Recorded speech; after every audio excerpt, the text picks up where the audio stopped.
Hello, everybody. I'm Yoshikigami, president of Boss.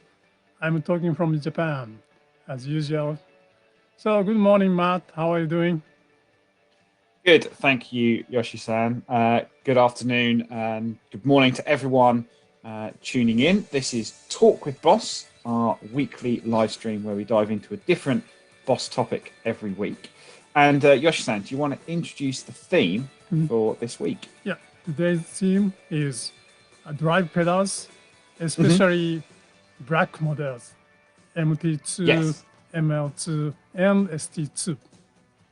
Yes, so we have a couple in that color range and generally associated with a certain type of sort of gain sound, which we're going to talk about. So why don't we start with the oldest in the range, which is the MT2, Mhm. came out all the way back in 1991. And by this point, I guess there was many bands, Ozzy Osbourne, Megadeth, and especially Metallica, whose Black Album came out in 1991. We're using a lot of high gain sort of distortion sounds. Was sort of MT2 developed with this kind of background, this kind of music in mind? Yes, of course, that is one of the big reasons. And Hmm. for most of the regular customers, copying their sound with a regular guitar amplifier is not so easy. Hmm. So Metal Zone provided such kind of high gain sound with Hmm. a regular amplifier. Yeah. And also, you know, metal kind of categories, music category was not, Mm. not so huge at that time. So we Mm. didn't expect MT2 would be such a big hit. You know, we already sold over 1 million pedals of MT2. Yeah. Can you believe that? No, it's totally crazy if you think a million pedals since Mm, 1991. I can't imagine what a million pedals compacts would look like all together in one room. yeah. Um, I mean, why do you think that a pedal, Mhm. especially with the name Metal Zone at the time, why do you think that became such a massive hit? Yeah. So first, MT2 provide plenty of distortion, high Mm. gain sound, only Mm. one pedal. That's Yeah. that's very much reasonable, you know. And also, MT2 has a very strong EQ section. Hmm. So, EQ section that was very much wide range sound Hmm. change that Hmm. makes sound creation much easier.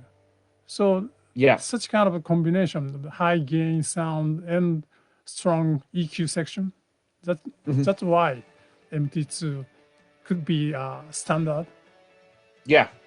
Yeah, I think for maybe the decade before this pedal, there's lots of people using big amps, big sound, almost impossible Mm. to kind of get at home or on a small stage. So this, we could control that sound with a stomp box, and MT2 as well. If we check some of the features, obviously had a dual gain circuit which gave us lots of distortion Mm. and long sustain, and as you said, kind of that big EQ sound as well. So we can have this sound like a big amp, even at lower volumes, which was obviously really great.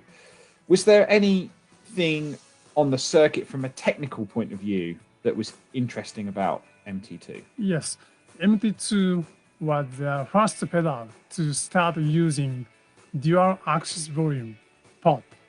Mm. So we have three knobs, four knobs, but MT2 has six knobs.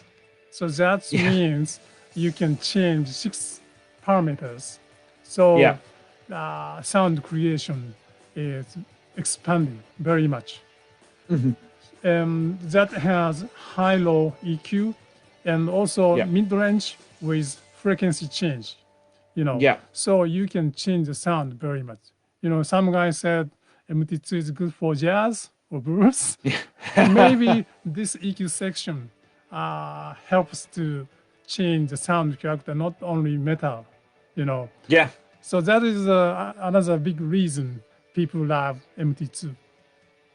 Yeah. I think as you say, first pedal to use those kind of dual axis or dual concentric pots, as some people may know, just gave such a huge range of gain and EQ that I think it kept it very relevant for many years. Yeah. You know, as styles changed, people could change with the Metal Zone as well. Yeah. And also, you know, the Metal Zone has a very unique design, a circuit design. Maybe now you can see the waveform of the MT2. MT2 has 7 different filters inside of the circuit. Wow. Yeah, that provides very much unique characteristic MT2 sound. Yeah. So that's another unique point of the MT2. Yeah. So much going on, you know, in such a small pedal. And especially, like you say, in 1991, you know, 30 years ago now, and still so popular today. And a lot of guitar players have said, oh, it makes, you know, playing like shred guitar easier. Do you think there's any particular reason for that in the circuit design? Yeah, MT2 has a very strong mid-boost circuit in pre-stage. So with plenty of the distortion, still you can hear the original sound, you know. So MT2 has a high gain and provides a long sustain, and still, but you know, you can hear the original note. So maybe that's provide to a comfortable situation with shredding play. Maybe. Yeah. I think so. I think, like helps you cut through the mix a bit more. And again, you know, suitable for any type of kind of metal or high gain sound for the last sort of 30 years. Yeah. And obviously now as well, we also have MT2W as well. Yes. MT2W has custom mode. So not only original MT2 sound, we are creating another more aggressive and high gain sound on MT2W. So please try MT2W as well. Yeah, and actually the gain range is wider as well. So, you know, again, almost for blues and jazz, as I think one of our commenters said, with their katana, obviously, yes, it's totally possible because of the wide scope that we actually give you with that particular pedal. Now, before we move on to the next one, just want to check the comments and check in and say hello to some of the people that are joining us this morning. Nicolo is watching, and we've got Ronnie on here as well. He says, I like this pedal. So thanks very much. One of the million, which is amazing, again, on MT2. But don't be afraid to post in the comments, say hello, check in, any questions. Obviously, we'll try and get to them as we go through. So, Yoshsan, maybe we should talk about the next one, which is ML2, the Metalcore. So this came out in 2007, and I guess by this point in the 2000s, there was a kind of shift in metal music. It was becoming slightly more diverse, and many bands were pursuing even more gain, but kind of a very tight sound. You know, what do you think about that, especially in the design of ML2? Yeah. So as you said, this metal movement was started in late 90s from Northern Europe. And also after 2000, a lot of band who was influenced by such kind of Northern European movement in United States, you know.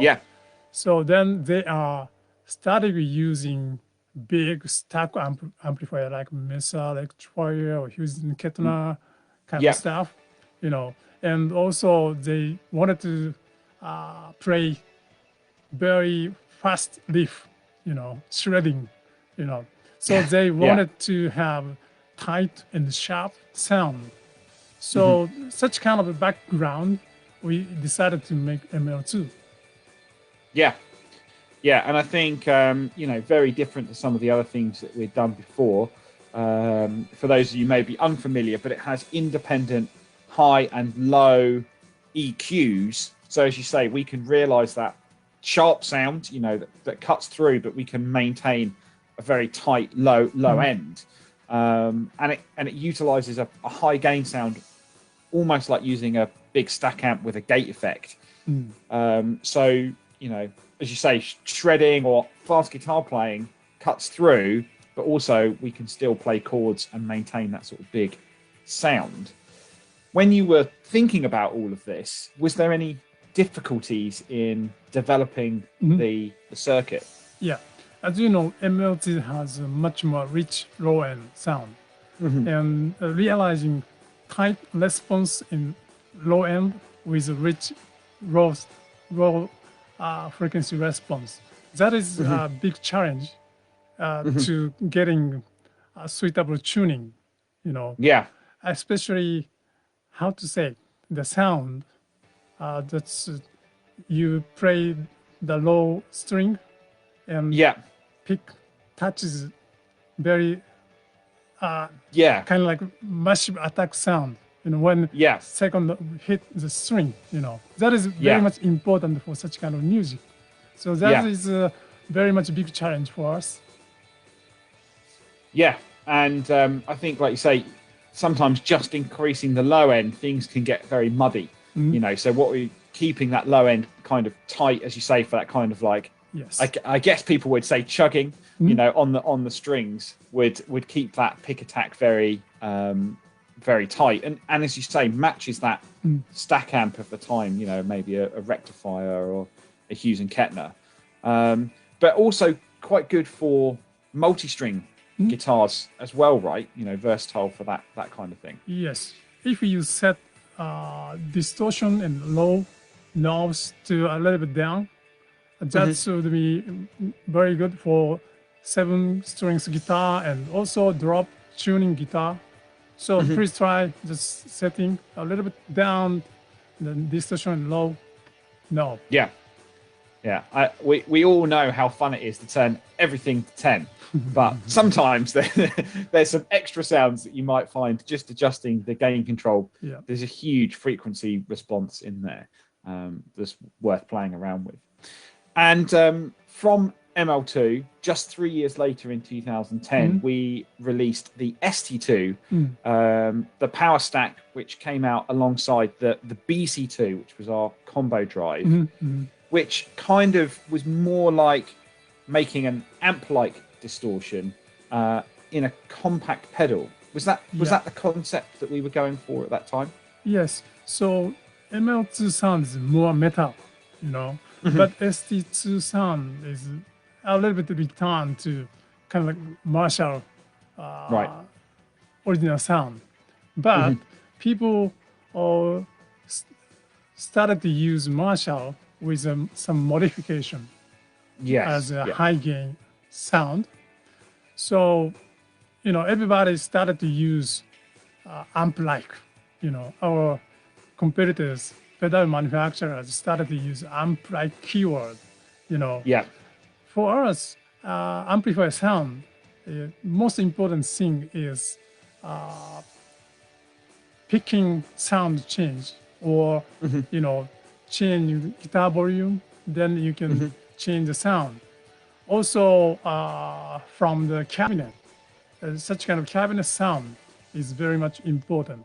So how to realize such a picking sound change and volume change, that's very much important for us.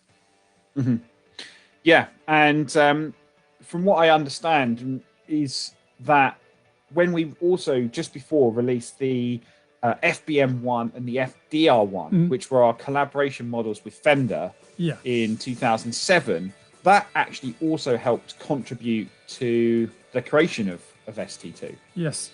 Developing FBM1 and FDR1, learning about how to develop basement and deluxe reverb, such tracing such a amplifier history is very much important for us. And we learned a lot of modification in their history. So that is that helped us very much. And also that's a collaboration project with Fender. I flew to Scottsdale Fender headquarters with Right. FBM1 and FDR1. And there are Yeah. a lot of, authentic guys. They know tube amp very much and they test the pedals, Yeah. That is, I was so much sweating, but they said, oh, this sound good. So that was very much good experience for us to Yeah. developing the amplifier sound by Mm. pedals, Yeah. So our technical level was very much improved on that Yeah. project. Yeah. Like a big learning curve, but obviously some good learnings for Yeah. obviously ST2, but also for the future Mhm. as well. And I mean, how do you feel, or how do you think about the expression amp like at Boss? Yes, for us, that is not just make sound character same by equalizing. It's kind of like a Yeah. snapshot of the sound, right? Yeah. Important thing is how to realize expression of amplifier, especially tube amplifier, like picking nuance, and also, as I said, changing guitar volume that provide different sound change. And also another thing is speaker cabinet sound. That is kind of like reflection from box. Sometimes Yeah. it's not tight. Sometimes a little loose Yeah. reflection we can hear. That is very much important point of the amplifier sound. So another example, for GT1000, GT1000 core, we Yeah. developed that as a real simulation of the tube amplifier as aired technology. Yes. If you don't drive enough to GT1000 or GT1000 core, you cannot get a nice sound like real tube amplifier. So you Yeah. have to drive enough to that unit, then you Yeah. can get same feeling of the tube amplifier. Yes. So that is our policy of the development. Yeah, to kind of create that real amp feel. And I think that's why obviously on the GTs we have that input level that allows you to drive that. But with things like ST2, it helps create the response or the cabinet resonance of an amplifier as well. So even if you're using a JC120, a very clean amplifier, you get that dynamic response and playing feel as well. Yes, and also if you turn down guitar volume, then you can get a crunch sound, like a much crisp sound, Yeah. And sometimes we check the YouTube, and the people use ST2 with, turn up, crank up sound knob very much. But please try a little bit down the sound knob. You can get another good response. It sounds like a BD2 Bruce driver and SD1 crunch sound. So the ST2 has a sound crunch to drive to ultra. So usually people use drive to ultra setting, but please a little bit turn down to crunch side. Then you can get another good sound. Yeah, and I think hopefully from what you've just explained as well, and a bit of the idea and background about it being more amp-like, that it's not just a gain control, it's really changing the sound character and the feel, and there's so much more in that pedal than just the ultra setting. Of course, as we said, everyone likes turning everything up to 10, of course, but there is also some great sounds in that drive section as well. So that's all three. Now, before we close out, let's just see if we have any comments and some other people that have joined. So Harm says, "Good morning. It really is a great preamp pedal. What was the intentional design feature?" I think let me just have a check back. Oh yeah, he was talking about MT2. So yes, we've kind of covered a bit of that already. I can't pronounce the name, unfortunately, but someone says Yoshi, the tuner is a badass, and so is the MT2 and the SD1. Alberto, who joins us nearly every week, good morning to you. Jared, good morning to you as well. Also a regular viewer. And Alex says, I love the ST2. It's perfect for a jazz chorus. And yeah, exactly. That sound character, that cabinet response that we spoke about, you know, allows you to get that gain sound. And I think, Yoshi-san, you've said it before, but we can't control the guitar or the amp necessarily, but we can control the pedal. So we can use the pedal to help change a customer's, you know, sound and their tone as well. You know, GC120 is a solid state amplifier, and always that gives us a very tight low. You know, but tube amplifier, especially low end, that's kind of like loose. You know, you can get some reflection, boom, right? Yeah. So this T2 is simulating such kind of reaction. So with JC120, you can get such a huge speaker cabinet and tube amp drive. Yeah. So it's if you haven't tried any of those, the pedals we just talked about, MT2, ML2 or ST2, put them next on your shopping list and go and give them a go, because there's a huge range of sounds out there worth trying.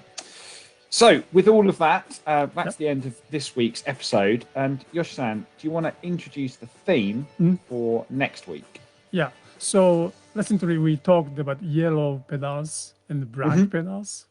Yep. Maybe we should talk about orange pedals. Yes. Maybe now we have DS1, DS2, and MD2. Yes. And also, if you have a question about discontinued pedals, that would be welcome. Yes. So we will cover all of the orange pedals and all of our, the next part of our gain range, I guess. So if you want to ask any questions and you want to tune in next week, we will put a link to next week's stream on the Facebook page after this. And the stream for next week will be next Wednesday, April 21st, 7:30 a.m. UK time, 3:30 p.m. Japanese Standard Time, and 11:30 p.m. LA time, but that's April 20th. And also from now, if this is your first one or you've tuned into a couple, we are posting the archives of all of our Talk with Boss streams as well. So we're going to post a link to that in the comments here. But do check those out if you want to go back. We've had almost 1 year of this live stream. We've covered loads of different topics. So do go check those out, and we'll see you next week. Thank you very much for joining, everybody. See you next week.